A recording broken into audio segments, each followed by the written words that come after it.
করব? বাচ্চারা কখনোই তার ড্যাডিকে পছন্দ করে না, মাকে পছন্দ করে, মাকে ভালোবাসে। গাইস আনফরচুনেটলি তোমাদেরকে বলা হয়নি, বাট আমার মেয়ের হচ্ছে 1 বছর হয়ে গেছে, তো ভাবলাম যে আজকে বলেই দেই। Hey guys, assalamu alaikum. Myself Rakib Hassan and welcome to my another vlog. Guys আজকের এই ব্লগটি অনেক বেশি ইন্টারেস্টিং হতে যাচ্ছে। রাকিব অন্তরার মেয়ের বয়স 1 বছর হয়ে গিয়েছে। আপনি কি সেই খবর রেখেছেন?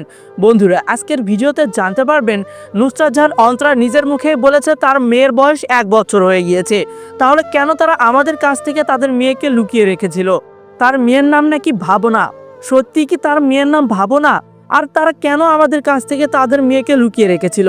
সব কিছু জানতে পারবেন আজকের এই ভিডিওতে।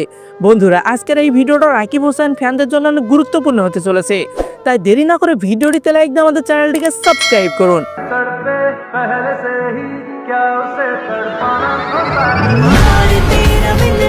বন্ধুরা, নুসরাত জাহান অন্তরা এবং রাকিব হোসেন তাদের কোল জুড়ে 1 বছর আগে এসেছিল তাদের মেয়ে, এমনই বলেছে নুসরাত জাহান অন্তরা। কিন্তু এটা তার মেয়ে ছিল না, এটা ছিল তার বোনের মেয়ে। সে মজা করে এই কথাটা বলেছিল এবং বর্তমানে তাকে নিয়ে একটা ট্রোল বের হয়েছে, তিনি নাকি প্রেগনেন্ট। কিন্তু তার বড় বোন সবকিছু খোলসা করে দিয়েছে। চলুন তার মুখ থেকে শুনে নেই।